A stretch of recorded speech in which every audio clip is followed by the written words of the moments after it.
வணக்கம் நண்பர்களே, இது உங்கள் பணத்தை மிச்சப்படுத்துவதும் ஆப்ரலாட் தமிழ் சேனல். இன்னைக்கு மே மாதம் 18ஆம் தேதி திங்கட்கிழமை பூ மார்க்கெட்டில் மல்லிகைப்பூவோட விலை குறைவாகவே கிடைச்சிக்கிட்டு இருக்கு. கூடவே சாமந்தி, முல்லை, ரோஜா பூக்களோட விலைகளுமே இன்னைக்கு குறைவாக தான் இருக்குதுங்க. இன்னைக்கு தாமரை பூ மற்றும் கனகாம்பரம் பூவோட விலை அதிகமாக இருக்குது. இன்னைக்கு நீங்கள் வியாபாரத்துக்கோ, சாமிக்கோ, பூஜைக்கோ, அலங்காரத்துக்கோ பூக்கள் வாங்க போறீங்கன்னா உங்களுக்கு செலவு கொஞ்சம் குறைவாக தான் இருக்க போகுது. அதுக்கு தகுந்த மாதிரி உங்கள் பட்ஜெட்டை பிளான் பண்ணிக்கோங்க. இன்னைக்கு மல்லிகைப்பூ 1 கிலோ 320 ரூபாய்க்கு விற்பனை ஆகுது. முல்லைப்பூ 1 கிலோ 280 ரூபாய்க்கு விற்பனை ஆகுது. சிவப்பு ரோஜா 1 கிலோ 260 ரூபாய்க்கு விற்பனை ஆகுது. சாமந்தி பூ 1 கிலோ 220 ரூபாய்க்கு விற்பனை ஆகுது. சம்மங்கி பூ 1 கிலோ 220 ரூபாய்க்கு விற்பனை ஆகுது.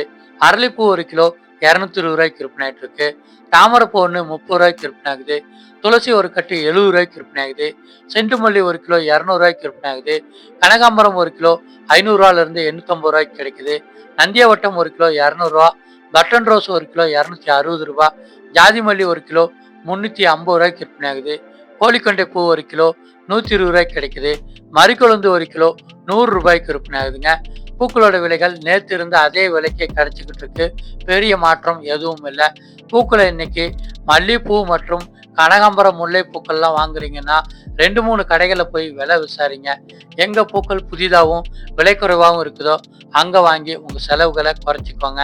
இதே மாதிரி இன்னைக்கு விலை குறைவாக கிடைச்சிக்கிட்டு இருக்க காய்கறிகள் மற்றும் பழங்களோட லிஸ்ட் நம்ம சேனலில் இருக்கு.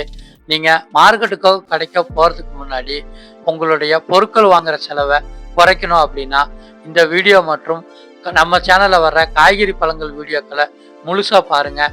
அந்த வீடியோக்களுடைய கடைசியில் விலைக்குறைவான பொருட்கள் லிஸ்ட் வருது. அந்த லிஸ்ட்டை பார்த்து வாங்கி உங்களுடைய பழங்கள் மற்றும் காய்கறிகள் மற்றும் பூக்கள் வாங்குற செலவை பாதியாக குறைச்சிக்கலாம். நாளைக்கு என்ன விலைன்னு பார்க்கலாம்.